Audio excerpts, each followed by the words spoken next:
Alright guys, welcome to the channel. It's Mel here, and today we're gonna get right into it. Palantir just changed the game completely. They are disrupting the private sector and just launched Apollo, their new product.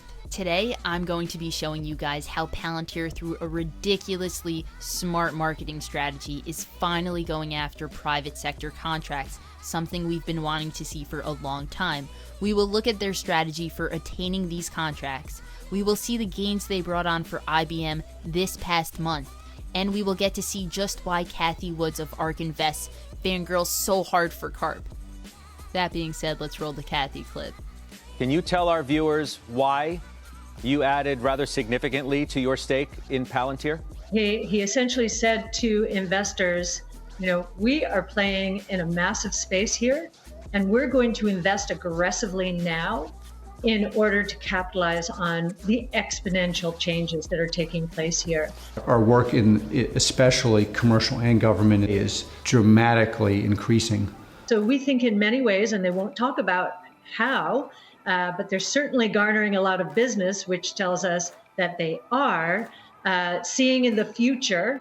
That's exactly right, Cathie. They are looking into the future, and here's the Karp marketing method.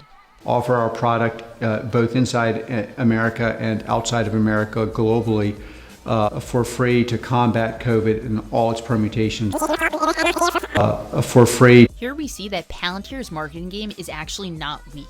It's so great that it somehow flew under our radar this entire time.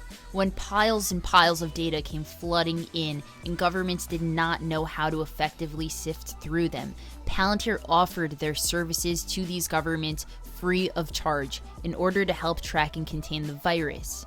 Palantir did this in order to get institutions and governments concrete proof that their analytics and products worked and worked well. This built both trust and confidence in Palantir. It worked. Governments came back and contracted Palantir to work on additional issues. They will see that Palantir is also, in our view, the very best option for managing the data. With this marketing strategy being such a success, Karp figured the same method should work for attaining private sector contracts as well. Let's do a case study and look at the effect that Foundry had on IBM's earnings. IBM was in a slump. Investors were more interested in long-term growth that wasn't coming as opposed to the company's innate value. Then, IBM pivoted and joined forces with Palantir, using Foundry to manage their data and analytics. This is when their outlook also pivoted, and now investors have begun to see IBM as a value stock.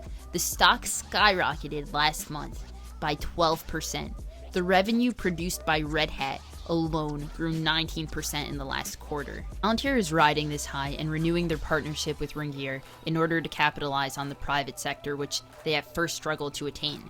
Of course, Palantir was attracted to this media company as they are data fiends and use some Palantir products, and thereby speak the same language as Karp. This is huge for Palantir. The price of the Palantir stock was considered dead due to the lack of media coverage, but with this new media campaign and Ringier covering it, I expect to see a surge in the Palantir stock price. Last but not least, it's always a safe bet to look at the company's career page. It shows what they're looking to work on or to expand. Here we can see that Palantir is hiring for sales and business development. It's also a cool side point to see that they're looking to expand sales in Brazil. All of this is telling me that their stock is a great long-term hold, and I'm not going to get too technical in this video, but buying in under $24 per share is a steal, in my opinion. Thanks for watching, everybody. This is my first video. If you want to see a more technical analysis in my charts, let me know down below. I find Bollinger Bands in conjunction with RSI and the 821 EMA to be most helpful in predicting when to buy in.